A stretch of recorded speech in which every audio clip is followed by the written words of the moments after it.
우리가 훈민정음 이야기를 할 때 절대로 빼놓을 수 없는 위인이 한 분 계십니다. 간송 전형필 선생님입니다. 이분이 기와집 11채 값을 들여서 훈민정음 해례본을 지켜내신 분으로, 그리고 1907년에 여러분 잘 아시는 그 헤이그 특사사건 아시죠? 고종 황제가 몰래, 일본 몰래 헤이그에 밀사를 보내잖아요. 그거를 누가 도와줬느냐?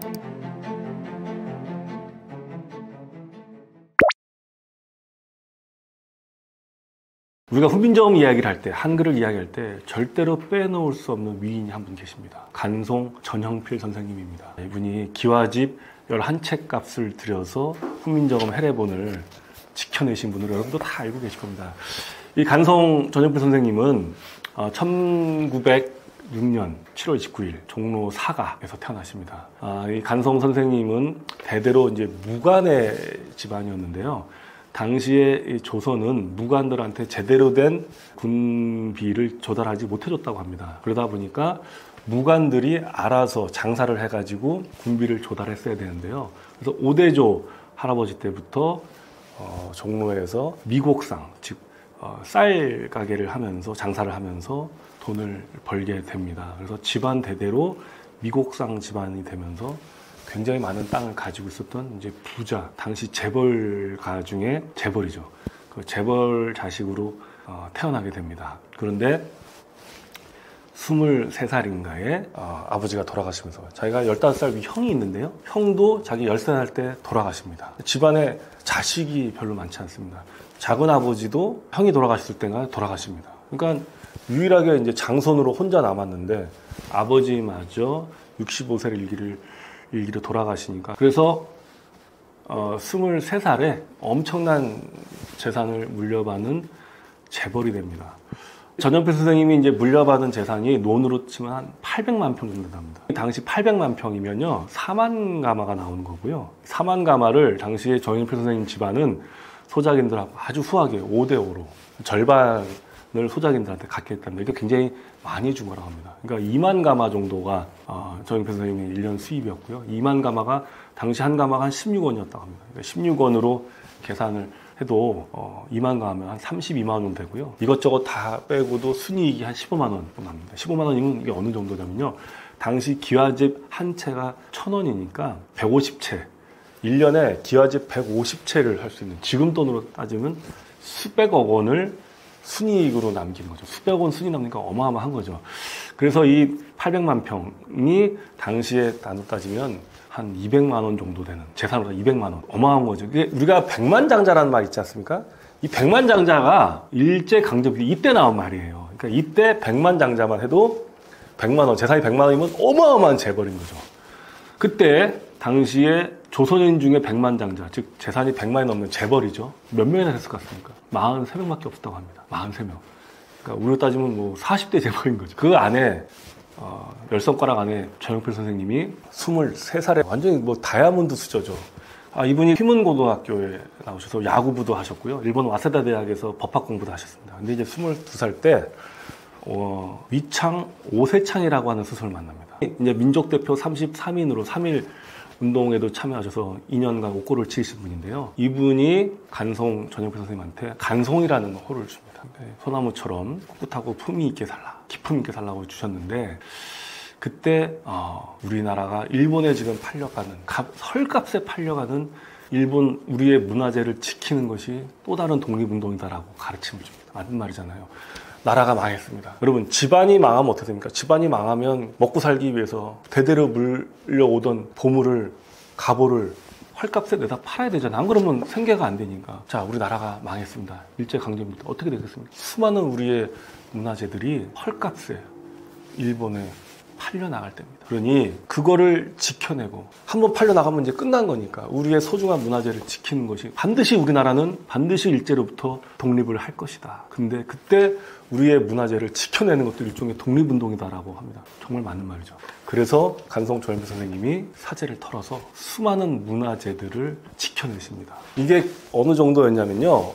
이게 이제 보면 양반집 같은 경우도 이제 막 나라가 망하고 되니까 대대로 물려오던 그런 갑오 같은 거를 뗄감이 없어서 뗄감으로 쓰기도 했다. 귀한 서책이나 화책. 그래서 어느 날은 보면 이제 이 거강꾼들이 한마디로 이제 장사꾼이 이렇게 어느 집에 가서 묵고 있는데 노비가 뭘 떼더랍니다. 근데 첫눈에 봐도 이거는 예산 물건이 아닌데 이걸 이제 뗄감으로 떼려고 하는 거예요. 그래서 이게 뭐냐? 그랬더니 이거 지금 떼려고 한다. 이건 딱 봐도 이건 뗄감으로 쓸 게 아닌데 뗄감으로 떼려고 하길래 나 그거 나한테 달라. 그랬더니 나 어차피 이거 그러면 뗄감으로 쓰려고 할 테니까 그럼 뗄감 값이나 주셔 해가지고 뗄감 값을 주고서 그걸 샀다고 합니다. 이게 20원인가 주고 이게 예산 물건이 아니야. 근데 이런 거를 일본 사람한테 파면 일본 사람들은 어쨌든 딱 제값만 주고 정확히 제값만 주거나 아니면 깎아서 살려고 하는데 소문을 들은 거예요. 야, 아주 후하게 귀한 거면은 몇 배를 주는 사람이 있어. 그 누구야? 간성 전영필이라는 사람인데 호구야, 호구. 부잣집 자식으로 태어나서 세상 물정을 몰라.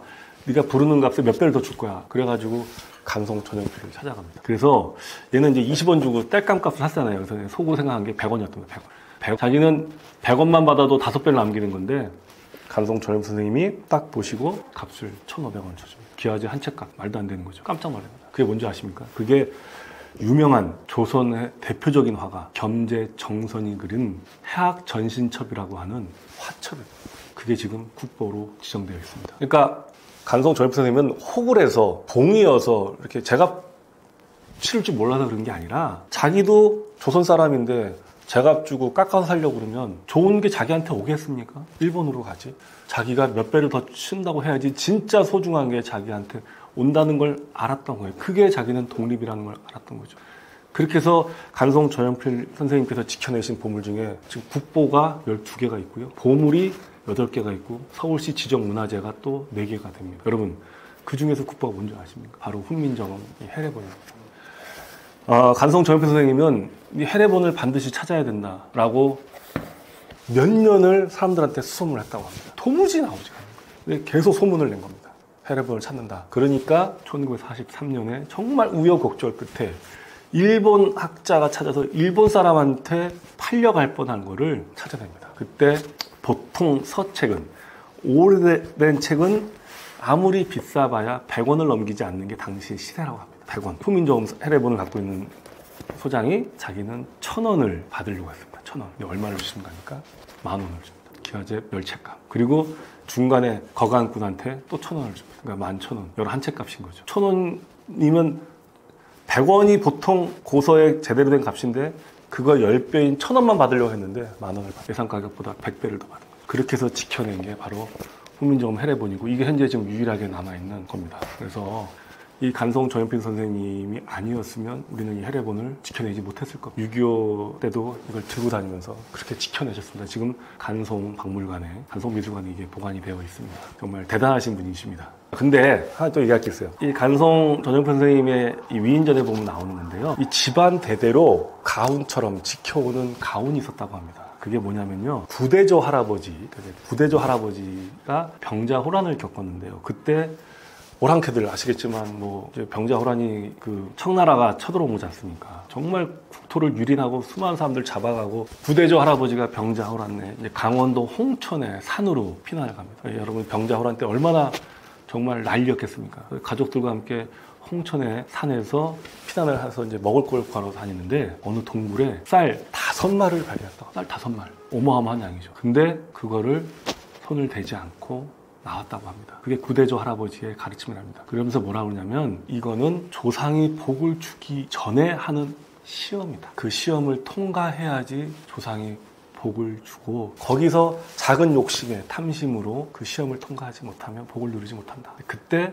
내 거가 아니기 때문에 전쟁통에 그런 게 어디 있습니까? 가족들이 지금 당장 먹고 살아야 되는데 근데도 동굴에 있었던 5마리를 손을 대지 않고 양심을 지킨 거죠. 그렇게 선하게 살아야 된다. 그래야지 조상의 시험을 통과하는 거다라고 가르쳤다고 합니다. 그 가르침을 대대로 살면서 부자로 살았지만 소작인들에게는 절반을 주고 후하게 주고 그런 선한 마음이 대대로 있었기 때문에 대한민국의 국보인 훈민정음을 지켜낼 수 있는 주인공이 되지 않았나 저는 그렇게 생각을 합니다. 저는 그 구절을 읽으면서 우리에게도 늘 우리의 양심에 우리에게 조상의 시험이 얼마나 늘 있지 않을까라는 생각을 하면서 돌아보게 되었습니다. 여러분, 우리가 한글, 훈민정음을 이야기할 때 또 꼭 기억해야 될 분이 있는데 우리가 잘 모르는 분이 있습니다. 그분이 바로 호모 헐버트라는 미국인 선생님이시자 박사이자 또 한국의 역사가이자 한국의 국어학자 또 저술가로 활동하신 분입니다.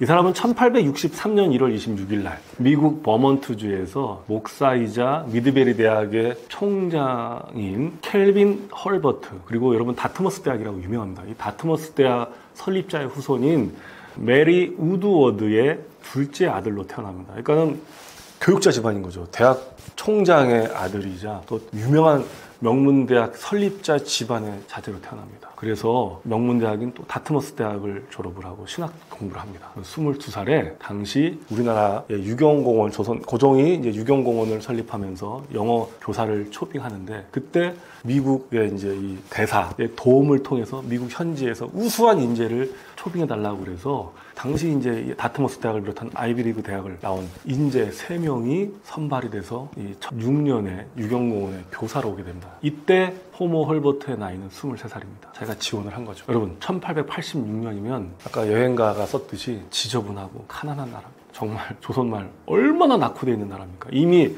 미국의 귀족 집안의 자제로 태어나서 얼마든지 좋은 거 먹고 좋은 거 보면서 하고 싶은 거 다 하고 살 수 있는 나이에 보도 못한 저 동양 가는 데만 몇 개월이 걸리는, 지금으로 따지면 우리가 우리 아프리카 오지 같은 데인 거죠. 교사로 오게 됩니다. 그러면서 유경공원에 교사로 오는데 이분이 이 조선 사람들의 영민함과 이 조선 사람들의 훌륭한 본성에 반하고 무엇보다 훈민정음 당시 한글의 우수성에 매료됩니다. 그래서 교사로 재직하면서 3년 후에 1889년에 미국 트리빈지에, 뉴욕 트리빈지죠. 그러니까 미국의 뉴욕 트리빈지에 한글의 우수성, 조선말의 우수성에 대해서 기고를 합니다. 그리고 28살에 조선 최초의 한글 교과서 3인 필지를 발간합니다. 3인 필지가 뭐냐면 사민, 그러니까 선비사자죠. 그러니까 선비들, 즉 양반들과 백성들이 반드시 알아야 된 지식, 반드시 지식. 3인 필지가 뭐냐? 백성들이 다 알아야 된, 반드시 알아야 될 지식, 교과서죠. 그거를 한글로 낸 사람이 누구냐? 호모 헐버트 박사입니다. 그러니까 한글로 된 최초의 교과서를 만드신 분이 미국인인 겁니다. 이분이 1892년에 더 코리안 알파벳이라고 해서 이 훈민정음, 즉 한글의 우수성에 대해서 의문학적으로 구조학적으로 공부를 해가지고 책을 편찬합니다. 그러니까 한글의 우수성을 알리신 분이죠. 여러분, 그리고 이분이 독립신문, 서재필 박사가 독립신문 만드는 데도 도움을 주고요. 그러니까 독립운동가, 일제강점기 때 우리가 일본에게 억울하게 강점당해서 국권을 상실하고 일본에게 우리가 억울한 일 당하는 거에 대해서 독립을 지지하는 독립운동가를 활동합니다. 그리고 1907년에 여러분 잘 아시는 그 헤이그 특사 아시죠? 고종 황제가 일본 몰래 헤이그에 밀사를 보내잖아요. 그거를 누가 도와줬느냐? 바로 이 호모 헐버트 박사가 도와준 겁니다. 그래서 일제가 그걸 알고서 호모 헐버트 박사를 박해합니다. 그래서 이 박해를 피해서 1907년에 다시 미국으로 돌아가십니다. 자, 이렇게 한국에서 이분은 한국의 국어학자이자 또 역사학자. 그래서 이분이 1903년에는 조선 왕조 역사서라고 하는 대동기년을 출간했고요. 1905년에 조선의 종합역사서인 한국사를 출간하십니다. 그러니까 한국의 역사가로 또 활동을 하시고요. 미국에 돌아가셔서도 한글의 우수성 그리고 조선 독립에 대해서도 노력을 많이 하십니다. 그리고 1925년에 62세의 나이에 한국 전래동화책 엄지마법사를 또 출간하고요. 그리고 또 그 다음에는요, 63세의 나이에 제주도를 무대로 한 소설을 또 안개 속의 얼굴이라고 하는 책을 또 출간하십니다. 그러니까 소설가로도 활동하십니다. 대단하신 분입니다. 그리고 이분은 자기는 한국에 묻히고 싶다. 나의 유해를 한국에 묻어달라고 하면서 한국에 대한 사랑을 늘 평생 갖고 계셨는데요. 1949년 7월 29일 대한민국이 독립을 하고서 대한민국 국빈 초청으로 대한민국에서 이분을 초청합니다. 그때가 86세신데요. 한국에 오셔서 광복절 행사에 참여하기로 오셨는데 한국에 오신 지 한 달 일주일 만에 8월 5일 날 여독으로 86세. 그러니까 얼마나 여독이 있으셨어요. 86세. 그래서 돌아가시게 됩니다. 그래서 이분이 한국 최초로 외국인 최초 사회장을 우리가 거행하게 되고요. 마포구 양화진에 안장이 되십니다. 이분이 묘비에 이렇게 되어 있습니다. 조선을 진정으로 사랑한 벗이라고 되어 있습니다. 미국이라는 그 귀족으로 태어나서 얼마든지 미국에서 좋은 거 먹고 좋은 거 보면서 누리고 살 수 있을 그분이 23살에 저 낙후단 지독하게 가난하고 더군다나 일본에 강제 병합된 그런 나라에 오셔서 이분이 쓴 책에 보면 이분이 이제 여행 가면서 이 말 위에서의 여행이라고 해가지고 책도 냈거든요. 그것도 읽어봤는데요. 정말 낙후돼서 정말 그 가는 곳마다 냄새 나고 가는 곳마다 매주가 있고 불결하고 그런 속에서 조선을 사랑해서 여행하는 이야기들을 또 여행기로 또 내기도 하셨습니다. 그 책을 읽어보면 야, 우리보다 우리 말과 우리 글을 자부심을 갖고 우리 백성을 사랑하는 이렇게 외국인이 있었구나, 미국인이 있었구나라는 걸 알게 됩니다. 호모 얼버트에 대한 것도 여러분들이 꼭 이번 기회에 한번 기억을 해주셨으면 합니다. 저는 23년째 외국어 교육 사업을 하면서 남보다 더 많이 영어나 한국어에 대한 관심을 갖게 되었습니다. 그래서 전공자가 아니지만 영어 공부도 열심히 하고 또 한국어에 대해서도 공부를 열심히 했습니다. 마이플이라는 이름으로 국내 유일한 외국어 통합 구독 서비스를 하고 있고요. 또 가나다라는 이름으로 우리 한국어를 전 세계에 서비스하면서 한국어를 가르치는 일을 하려고 합니다. 여러분, 한국어가 되게 인기가 많은데요. 전 세계 한국어 시장을 장악하고 있는 게 미국 기업들입니다. 참으로 안타까운 일이 아닐 수 없습니다. 저희는 이제 막 시작한 회사입니다. 많은 사람들의 격려 그리고 많은 사람들의 응원이 필요합니다. 여러분들의 응원 부탁드리고요. 또 제 채널에도 오셔서 여러분들 응원해 주시면 감사하겠습니다. 감사합니다.